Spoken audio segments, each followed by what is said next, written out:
Hello, everyone, and welcome back to Talk Wordy, my hub for all of the words that I read, write, or otherwise want to yap about. Today, I have a very special author guest on the pod. She's a romance author who writes emotionally rich love stories filled with heart, depth, and swoon-worthy moments, and her latest release, Not for Keeps, is available now. Please welcome Jasmine Ahmad. Hi, I'm so excited to be here. I know, I came by your table yesterday at the con, and I was like, I can't wait to meet you. Yeah, I'm so glad. It was also so nice to see you yesterday. Yeah. Really great to meet you beforehand. Okay, so something I like to do to warm up with my guests. Yeah. Normally when we have full-length episodes, I do a whole rundown of, girl, what are we reading, watching, listening to? Okay. But in efforts to save time, so we can talk more about you and your books, I just want to know, do you have any kind of current pop culture-y hyperfixations on the brain? A TV show you've watched, a book you've loved, movies, anything like that? Okay, right now I'm in the Tell Me Lies trenches. Oh my gosh. When I tell you I've heard so many things about Tell Me Lies and I know nothing about it beyond what I'm hearing, I need to watch it. You haven't stat. watched it? No, I haven't. But I've heard incredible things about it. Yes, please watch it.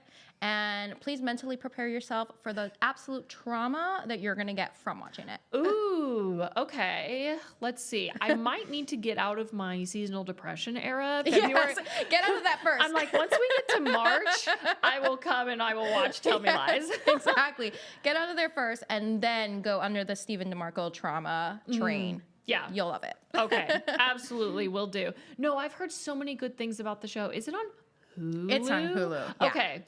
Hulu's been putting out some good Yeah, stuff lately. yeah. I cannot tell a lie. I feel like every platform, like streaming platform, has these kind of like seasonal shifts where it's like, oh, Apple TV is really This is ahead the of its moment, time. yeah. Or like Christmas time, it was Netflix with Stranger Things and everything. But now it's like, who's coming back? They're like, this is my time to shine. Yeah. Well, I guess Netflix and HBO were kind of warring with heated rivalry and Stranger Things. And what an interesting mix that was around December. Two complete opposite spectrums. Okay, so talking a little bit more about you and your books, did you always know that you wanted to be a writer, or was that something that kind of developed later on for you? Yes, great question. I've been a writer since I was a kid. I always joke that I used to write like bad songs, poetry, short stories. I feel like every author started in some other kind of writing media too. Yeah, I was just always emphasis writing. on the bad songs. Bad. I've been there. I think one of them said like stop, drop, and roll. So it was really bad. It wasn't a good moment. But I've just always been like a book nerd. So like I would read the dictionary for fun. Like that was like my fun. I would read an encyclopedia. I was just like obsessed with books. I used to walk like the 10 blocks to the library and then come back home with a stack in my hand. Oh, I love that. Yeah, I've just always been a book nerd and I always wanted to write. And it just took me forever to actually like, you know what, I'm going to do this and share it. Yeah, absolutely. What were some of the first initial sparks you had for what ended up becoming your debut book? Yeah. Yes. So my debut book, I always say that I wrote that one for me. In that first book, she is a DV survivor. So she's a survivor of domestic violence. And she also has chronic illness, which I myself have as well. And so I think I put so many pieces of myself out there in this book and just like really wrote it as like this like cathartic, like, okay, like I'm going to let it all out. And I just really liked also the hope that came with like after DV finding not just love in like a partner, but love in yourself. And that felt really special to me. Oh, I absolutely love that. Also, the quote snippets that you post online from your books have me on my knees. I was going through your Instagram last night, as one does. I will shamelessly admit that I like lovingly stalk all of the authors that I admire or am set to interview. And I was going through and I was like, oh my gosh, I need these. Do you have any favorite quotes from either of your books that like really stand out to you? Oh gosh, now my brain has to start thinking. I know you're like, uh-oh. I suddenly have forgotten I don't everything know that what I've written. I think one, and I want to say this is in the first one, where he's like, as they do, they break up. Third act breakups. And he's just like, I will wait for you. I will be there for you. I'm in it. So you do your thing, and I'm going to be back for you whenever. And he's just telling her, like, you're it for me, Mariana. Like, since the moment you walked back into town, I knew. And I'm just like, oh, God, Sebastian. Is there anything that you can tease about what might be next for you? Okay. Yes. So I'm currently working on the third book in the Lake City series, and so that's really exciting. I am really having fun with these two specific characters. I will say, I always joke, like, my books are more rom-cry, less rom-com. Yeah, like rom-trom. Rom-trom, exactly. So prepare for some of that in the third book. And I do have other projects that, like, I've plotting out and, like, really excited about. And, just kind of like hanging out in the query trenches right now. I was just about to say, we got to get into that because a lot of our listeners, especially because I myself have documented the journey through the trenches, and it's rough. It is rough out there. They love hearing more from authors that are still in those processes. So tell me a little bit about the project that you're querying and how querying has been going so far. Querying is crazy. It's crazy. It is completely different from what I currently have written. So it's a sports romance. Ooh. Yes, set in New York, which, who doesn't love New York? You're going to get fall vibes. New York in the fall. Yes. And then think you've got mail and best friends to lovers. Ooh, yeah. Yes. So querying's been fun. I do have a couple agents that requested fulls, so fingers crossed. But it's been an interesting experience, to say the least. Like, I think querying is really interesting because, like, you have to remind yourself that it's not always about you and maybe not always about your work, right? It may just not be the right time for that agent, or maybe they have something so similar with another author that they're, like, already working on. And so, like, I've been really trying to, like, remove myself from, like, how hellish querying can be. Yeah. And just like, you know what? This is querying over here. I'm going to start writing something over there. Yeah. To keep yourself occupied. Yeah, I'm keeping myself busy. Yeah, for sure. So what made you want to go from indie publishing to trying to throw your hat in the ring for traditional publishing? Oh, yeah. I think it's just like that little girl dream, right? Yeah. I just can't let go of it. I want to be hybrid. So I still want to make sure that, like, I'm independently publishing some things, and then I would love to also traditionally publish. But it's just that dream of, like, walking into like a Barnes and Noble or even at an airport and just, like, seeing my books. Especially in airports. Yeah, there's just something about airport books. Yeah. It's like, oh, I've made it. These sleep-deprived 6 a.m. potential passengers are, like, walking by my book. Yes. To get a bag of Cheez-Its or whatever. I've just always had that dream. I actually grew up in New York, and so, like, random houses there and, like, in the city and stuff, and just like walking by these buildings, I used to think, like, okay, that's gonna be me one day. So I'm throwing my hat in. I believe in you. Thank truly. you. Also, what kind of sports romance is it? Football. Yes. Go sports. Go Honestly, sports. I got really heavy. I was, like, watching football reels, and then I made, like, a whole document about, like, football rules. I want to learn it. I want to know it. Like, I have to get into it if I'm going to write about it, right?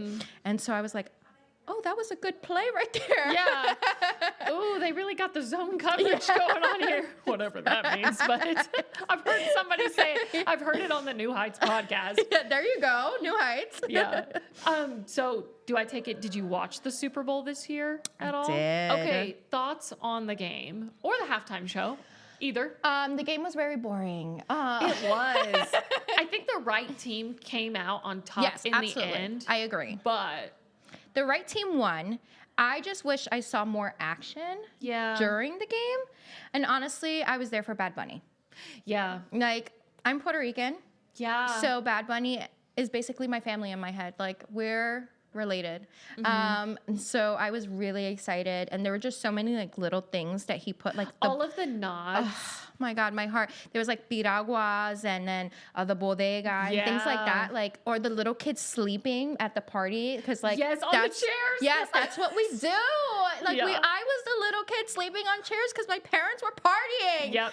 And just like, it's just so nice to see that and like see that representation. And then at the end, all the flags. It was just so beautiful. Yeah. Yeah. It was honestly such a beautiful show. I don't know what I was expecting the show to be, but it was really good. Yeah, it was. It did take me a couple watches just because like I don't speak Spanish to go back and understand like, okay, this is what this song was covering and this is how it ties into the visuals. I loved the incorporation of the power lines and the power workers with all the sparks, and it was just so, It was beautiful. So good. Yeah, I know. I still haven't gotten down from the high of it. Yeah. Yeah. And I also, okay, I know I've talked about this already on the pod, but it's still like a Roman Empire moment for me. The wedding. It was a real wedding. It was a real wedding. There was a proposal too. Yes. Was that real too? I heard that was real. Oh, shoot. I was like, oh, we're getting lots of love today. Yeah. Oh my gosh. No, it was beautiful. I'm like, can you imagine? I got married at the Super Bowl halftime show while Bad Bunny was singing. Mm-hmm. Well, because I heard what it was. They had invited Bad Bunny to their wedding, but he said, I'm unavailable.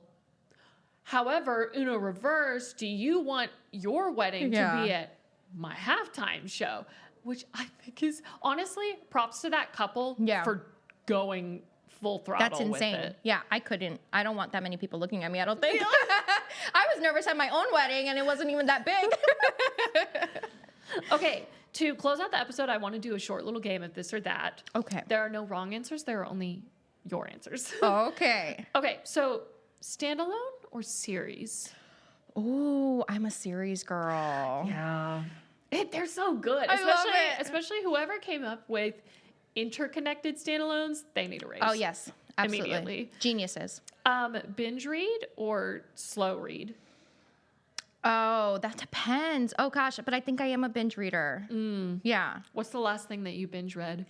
Oh, okay. That's a great question. The last thing that I binge read was the Trials of the Sun King series by Nisha J. Tooley. Yes. Ooh. I'm actually kind of sad that I binge read it because it was so good.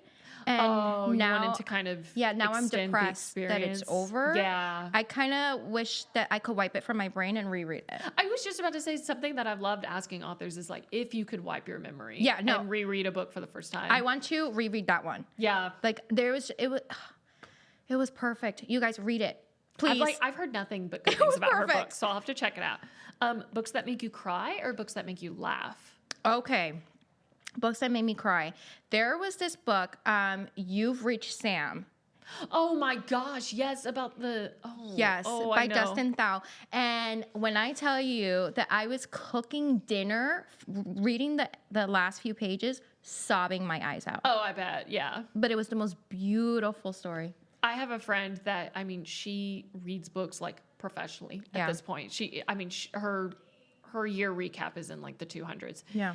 She had to and she reads books fast. Mm-hmm. She had to take some time in between reading sprints with it. Whew. No, it's great. Reading with music or reading in silence? I have to read in silence because my brain will start singing if I'm listening to music. Smart. Yeah. Okay, but similarly, writing, do you write in silence or do you write with music? Now, see, that's funny because I write with music. I do too. Okay. Most people I've talked to have preferred silence, and I'm just like, I can't. I can't. I need to have puts me something. in the mood. Yeah, I need to have something. And then character driven or plot driven? Ooh, both? Because they both matter to me. I don't know. Because when I'm plotting out my books or I'm thinking about like what I'm going to do, I think of it in both senses, right? Like the characters, I want to know them so deeply that they can be my best friends. And I want to see their growth in my stories. Yeah. But then like also the plot, what's that going to look like? And how can I immerse my readers in there? So I can't choose. Yeah. I picked both, which actually works because that's actually my last question for you. So at the time that we're recording this, we are at LoveLitCon, but by the time the episode releases, we will not be, and it makes me so sad. Where can our listeners that are listening to this in the future find you, whether that's your social media, your website, where your books are at, if you're going to any other upcoming events? Share all the things. Yeah. So I don't have any more events planned yet. But you can find me. I'm mostly on Instagram. I'm not really on TikTok. I'm also on Threads. So if you do want to see maybe some unhinged posts, go on Threads and find me. My books are able to be found on Amazon. I think also on Steamy Lit. So if you want to support indie, which I love, go on Steamy Lit and you can get Not for Keeps there. And then, yeah, I think that's all I'm at. I don't really go on other social medias. They get me nervous. It's like it's too much to micromanage. Yeah. Okay, well, there you have it. Thank you so much for tuning into Talk Wordy, and my thanks again to Jasmine Ahmad for coming on the show. This has been so fun. So fun. I feel like we match each other's energy really well, which really helps because when we're recording this, it's like 8 a.m. Yes. Don't forget to follow the podcast on Instagram at Talk Wordy Pod, and I will see you in the next one. Bye, you guys.